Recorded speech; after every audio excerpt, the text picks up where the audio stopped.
Hey guys, it's me, Legio, and welcome back to City Skylines Mahigan Episode 5. So hopefully you guys are enjoying the series. I know the last episode is not my favorite, and I'm sure if you did enjoy it, by all means, leave that like and subscribe. But last episode we did a lot of interstate and highway work and some trains, and that's not the most exciting thing to me, but it's something that desperately needed done, and I wanted to get it done and out of the way. But today we're going to do something I'm extremely excited to do. We're going to work on a downtown university, and we're also going to add some museums, and I've got the area picked out. So you'll see how that goes. I'm really excited for this episode. I think it's going to be great. But let's get into our history lesson for the day, and it's going to be one more Chicago building. It's going to be the building you've seen in the cinematics and on your screen now. And I'm going to go ahead and put some pictures up on it while we roll. So this is the Harold Washington Library.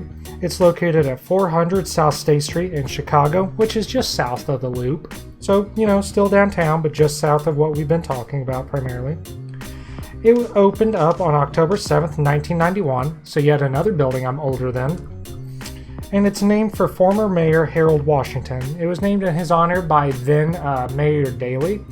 And it's named after Mayor Washington because of his advocacy for reading and education. He was a big proponent for bringing education into downtown Chicago. Its architecture is that of a neoclassical postmodern, and it was designed by a conglomeration of Hammond, Beebe, and Babka, who you can find on Wikipedia if you're interested. This is also, as listed in the Guinness Book of World Record, the largest public library. So that's a really neat title to have. It's the largest public library. It's primarily made of a red brick that you can obviously tell, but down at the bottom, if you can see it where the doors are, those are large granite bricks. So granite on bottom to give it the structure and stability, and then red brick to just make it oh so pretty. In 1993, they added 7 aluminum Arcoterio ornaments on the top at the corners and everything.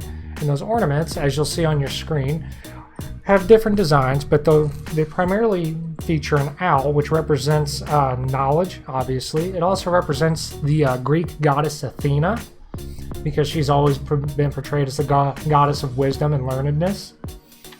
And it also portrays seed pods, which I know might be interesting and confusing to some people. But the reason for seed pods is Chicago is considered the capital, or at least was the capital of the Midwest. And the Midwest was always seen as an agricultural hub. And Chicago was that place where all the agricultural byproducts went, and before it got shipped out through the Great Lakes system or on rails. So that's why they use seed pods. It represents the Midwest agricultural boom. This library replaced the then Central Library of Chicago, which wasn't really large enough to cater to the populace, so it was replaced. And here's one really interesting fact. After the Great Chicago Fire of 1871, the country of England donated over 8,000 books, because at the time, Chicago had mainly private libraries, and most of those burnt down and they lost a lot of the material. And England thought it was a shame that Americans could no longer read those books, so they donated 8,000, and in response to that fire, you got the Central Library, and this was later replaced by the library you see on your screen, the Harold Washington Library. And that is your history for the day. Hope you enjoyed it. It's a lovely building, and one thing about this game that I find super neat, the creator of it, and I'll put a link for the asset down below. Let's see if I can get this. You can literally see in there, and that is the top floor, more or less recreated from the actual building, so that's really cool. And you can see the detail on these sculptures, if I can get a good shot of them. You can kind of see the owl. It's a little blurry because it can't render properly, but yeah, very lovely building. I think it's going to be perfect for what we're doing today. Today we're doing the downtown university and some museums, and the area I picked out is kind of where the library is. It's going to be in this area right here, and yeah, we're going to see how this goes. So I'm really excited for this episode. Hopefully you guys are too. And I'm just going to get right to it. See you guys in a bit.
Hey guys, welcome back. Hopefully you enjoyed the quick play. If not and you skip to the end, that's fine too. So, I really enjoyed this episode. It was a lot of fun to do. I like doing these kind of builds, so hopefully you enjoyed it too. It's better than doing infrastructure if you ask me. Which, speaking of which, I've debated and have finally decided I'm going to make my episodes a little bit more focused. Meaning I'm going to focus on one thing. So if I'm building infrastructure, it's one interchange. I'm not going to do a whole thing, if that makes sense to you. Like, I'm going to try to keep all my videos more direct, because I feel that last video fell flat on its face, mostly because I tried to do too much and it's not interesting. So if it's something that's not interesting, it either won't be on camera or it'll be really, really quick. So anyways, with that out of the way, talking about my shortcomings, let's talk about what I did well. What I think I did well this episode was we built these museums. This museum up here is the Archaeological Museum. I'll put a link for that building down below. It's a really good building. And I turned it into a procedural object because I wanted it to be bigger. So I really beefed this building up, and I added some little bushes, and there's some trees on the inside. You probably saw that during the quick play if you watched it.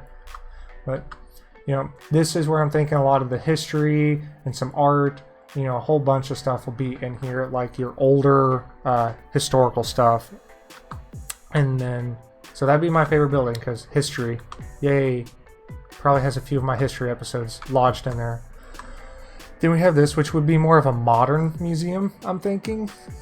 So like industrial revolutionary kind of stuff, if that's the right phrasing. So I've seen museums where they have like industrial sciences in there, and that's what I think this building would be for. And you know, that makes sense to me. And it's got like some nice glasswork up here, so yeah, you got those buildings. Then over here, if you remember, these buildings were by the downtown university. If you were watching the quick play, as I call it, I moved them over here because they didn't make sense on campus. They can still be attached to the university if you want to do that thinking. So my thinking was the university got all this land over here and turned it into housing. So you got the nice luxury apartments for the rich students, and then you got the everybody else apartments, dorms. So no, they look really dreary, but that's kind of what I wanted, because I know when I was at college, I stayed in a tower that was just, it was ugly, but I loved it. It was like, everybody knew it was ugly, but everybody loved it anyways. Like, it was a fun place to live. So this is where the main body would live, and then this is where, like, you know, people who have the means can live there. So yeah, that's what I was kind of thinking of moving it off. And now we'll get into the meat and potatoes of the episode, which is why I think most people clicked on the thumbnail, is the university itself. So we'll start off with my favorite thing, and that is this little, I don't know, you'd call it a quad? Plaza? We'll go with plaza. You got this little plaza here. So we got this statue, which I think is awesome. I procedural objects that too. And then we got some benches, and we got some lighting over here. I think it looks really, really good. That's one of the few things I'm kind of proud of. I kind of pieced together the stones and everything. That's not like perfect, but it works. Over here where those apartments were, this is going to be like our science wing. This is where all the sciences go, like geology and biology, whatever ology you have.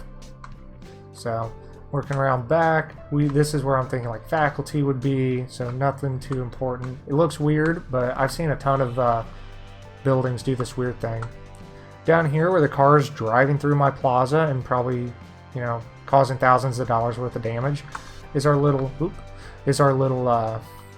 walking plaza where we have bikers who are actually respecting. Is that a bike or a motor pen? It's a bike. This is where people can walk through and enjoy like a little sack lunch or something. On this side, you've got the end of the university. I'm thinking this is like a cafeteria or, you know, an athletic place, like a rec center. Yeah, rec center makes the most sense. Then you got the university itself with its flickering windows that drive me nuts. So once I get set, I'm probably not going to move too much. Yeah, so you got the university. You got the university sign here, just in case you weren't aware. And then you got it again over here. all I did really was splice those buildings together, and I think it turned out pretty well. I was looking for like a very different design, so like, oop, I paused it by accident. I was looking for something that stood out, but isn't like, you know, old. So a lot of the buildings are very, you know, well, we'll just take these for example. Like this would have been built in like the 50s or 60s. I didn't want, and then like you got these buildings over here that are very standard downtown looking buildings. So I wanted something kind of quirky and weird to be in there with like a 70s meets modern design. So I think that, and I think I achieved it, because to me this looks very 70s futuristic attempt. So yeah, I'm actually pretty pleased with the way it turned out. If you guys are pleased with the way it turned out, you can follow me on Instagram. That link for that is down below. I'll post some pictures of this. You can follow me on Facebook, but I'm not really on the Facebook scene anymore. So, but if you really liked it, I'd appreciate a like or subscribe, because it gives me the motivation to keep doing this. And yeah, that's about all I had. So what I'll do is I'll sign out and let you guys enjoy some ending cinematics with some music that guaranteed sounds better than my voice. Have a good day, guys. Bye.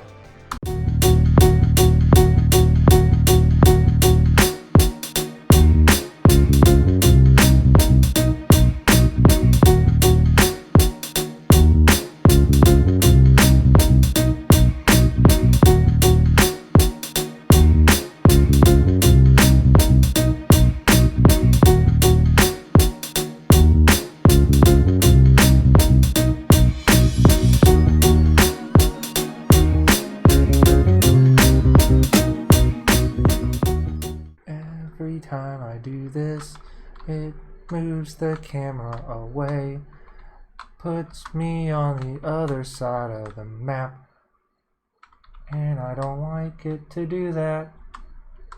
I should put that in a blooper reel.